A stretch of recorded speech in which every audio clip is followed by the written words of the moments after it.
Corona sem neura, como retomar a vida no pós-pandemia? Muito tempo se passou, novos hábitos, novas rotinas, medos, angústias, vacina, internações, pessoas, entes queridos que acabaram falecendo por conta do coronavírus, toda uma estrutura diferente social e agora um retorno numa situação biologicamente um pouco mais tranquila. Mas como lidar com isso? Estou recebendo hoje aqui Ronaldo Coelho, que é psicólogo e psicanalista, para falar para a gente dicas e orientações específicas da área sobre esse assunto. Boa tarde, Mr. Fernando. Bom dia, né? Na verdade, eu estou já na tarde. Muito obrigado pelo convite, a gente falar desse assunto tão importante nesse momento. É um prazer estar aqui. Me conta uma coisa, Ronaldo. Você tem notado, na verdade, esse medo no consultório? As pessoas trazendo isso como uma questão? Sim, tem começado a aparecer, né? Por quê? Antes, não dava para a gente diferenciar o que era um medo do vírus, né? Do que um medo de uma origem mais ilusória ou fantasiosa, né? Ali que não tenha uma correlação direta, né, com o perigo físico, né, biológico, como você falou. E agora está começando a ficar mais presente. Como que começa a aparecer? Por exemplo, mesmo em situações que já sabemos, né, pelas orientações mesmo, né, sanitárias, a gente pode encontrar grupos pequenos de amigos, 3 amigos, 4 amigos, todo mundo está vacinado, não tem problema, né, não está se expondo muito. Mesmo nessas situações, as pessoas começam a relatar, né, que são bastante seguras, né, do ponto de vista sanitário, elas começam a relatar uma ansiedade nesse momento, né? E quando a gente vai investigando um pouco mais, a ansiedade ela vai mostrando outras facetas, né? Quais são essas facetas? Por exemplo, eu vou encontrar com os meus amigos, tá, a gente vai jantar.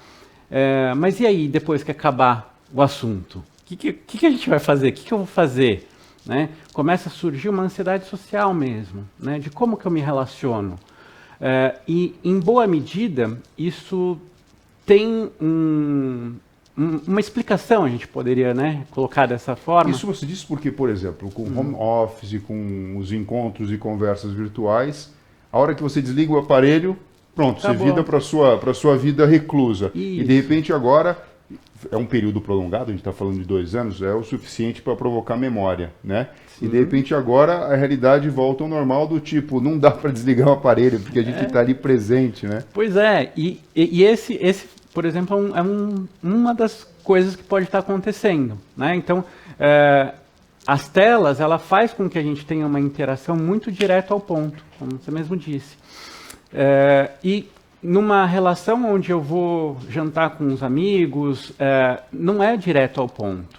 Tem muito do não fazer nada junto.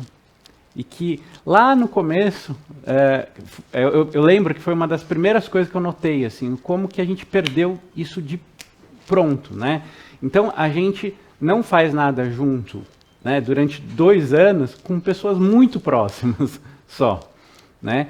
Com pessoas que têm ali amigos que ainda são próximos, mas se mantiveram mais distantes, familiares que se mantiveram mais distantes na pandemia, a gente desaprendeu a fazer isso. Seria, na verdade, o compartilhar o ócio, né?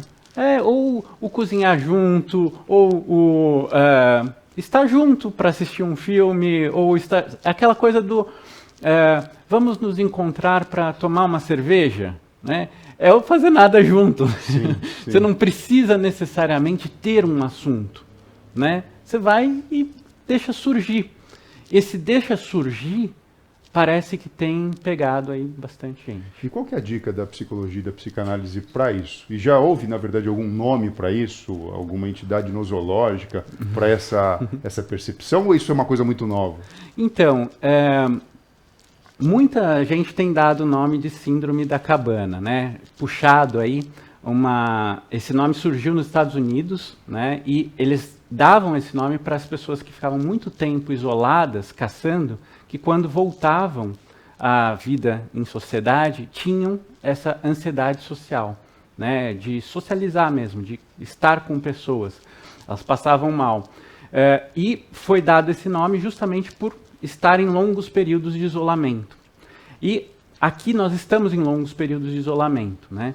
Mas a característica básica, né, muitas vezes aparece como a síndrome da caverna também, talvez por uma confusão, mas a característica básica não é sair de casa só, né? É justamente essa ansiedade em socializar, em estar junto com outras pessoas.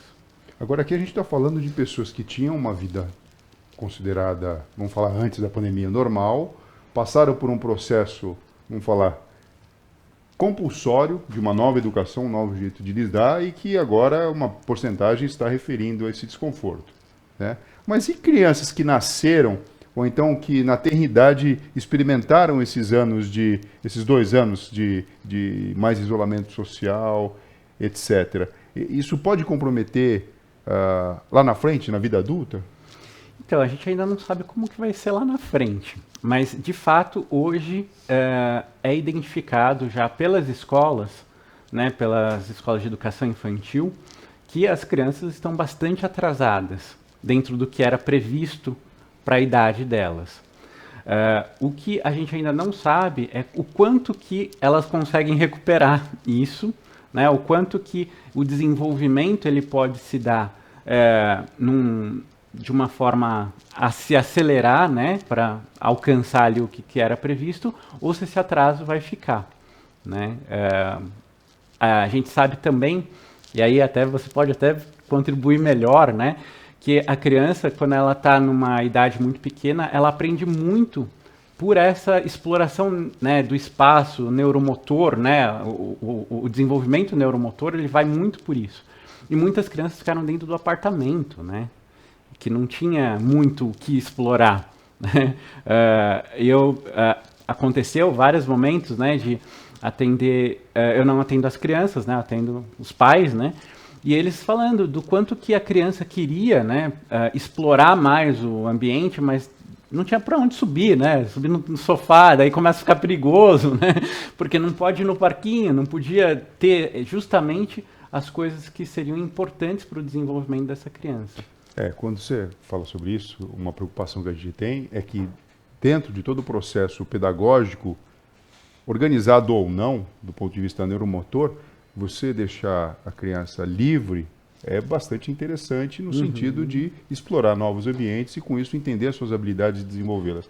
E a gente tem um cérebro que está amadurecendo do ponto de vista biológico mesmo. Então a gente não sabe direito como é que essa química vai impactar lá na frente. Mas a gente sabe que existe uma neuroplasticidade e, enfim, a palavra de ordem aqui é retomar para que a gente possa se desenvolver da forma mais plena possível. Agora eu queria que você falasse para a gente, para quem está escutando a gente aqui e está sofrendo um pouco dessa angústia, dessa ansiedade, ou percebe em outras pessoas que isso está acontecendo, quais são as dicas que você dá? Eu sei que não existe uma receita de bolo, mas em linhas gerais, para que as pessoas possam experimentar isso de uma forma mais branda, mais tranquila e até mesmo reconhecer se for um problema que precisa de uma terapia.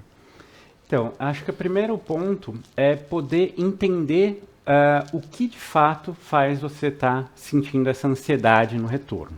Né? Eu falei aqui de uma situação possível, mas não necessariamente seja essa, pode ser outras.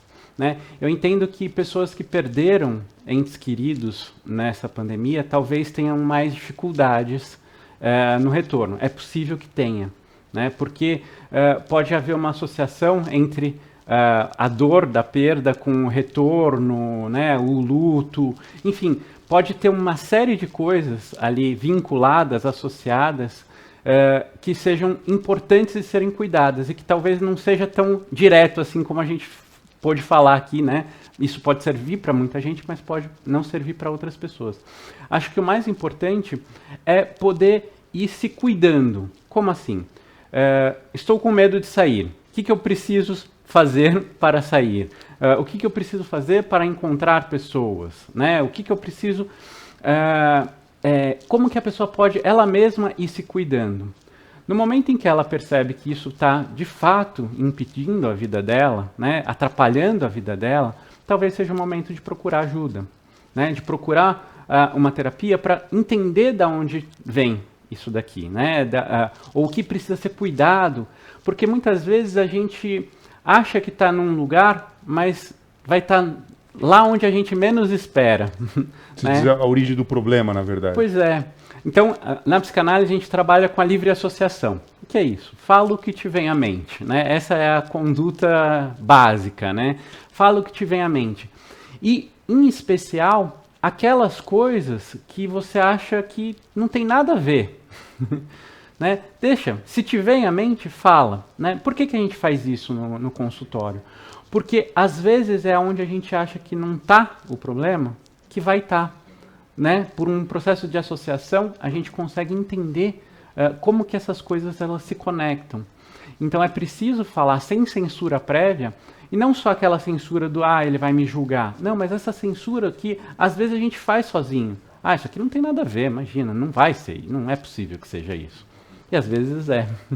Ou às vezes não é bem aquilo, mas o que aquilo traz de associação posteriormente. Né? Então esse trabalho, ele possibilita compreender onde que precisaria cuidar. E às vezes, como eu fui falando aqui, né, não tem a ver com o medo de se contaminar, mas tem a ver com o medo do que eu vou falar com os meus amigos agora. Nessa coisa também, 2 anos, eu fiquei muito desinteressante, porque não aconteceu nada na minha vida. Então o que eu vou contar? Às vezes não tem nada para contar, não precisa ter, né? Às vezes não precisa. Ou seja, a novidade é o retorno mesmo, é a possibilidade de, mais uma vez, se interagir, né, ao vivo e a cores, né, como a gente fala. Ronaldo, eu agradeço muito a sua participação. Esse tema é um tema extremamente importante, atual. É importante que a gente reconheça sensações, percepções que naturalmente todo mundo pode sentir, mas principalmente, eu acho que o que você falou aqui é realmente brilhante. Se você perceber que existe prejuízo na sua vida, com sofrimento, angústia, isso pode ter um diagnóstico, isso requer um olhar de um especialista e existe tratamento específico para isso. Eu acho que essa mensagem realmente que você deixou é muito importante. Tá certo. Muito obrigado mais uma vez, doutor Fernando. Prazer estar aqui com você. Muito obrigado a você e, pessoal, bom retorno para todo mundo nesse pós-pandemia.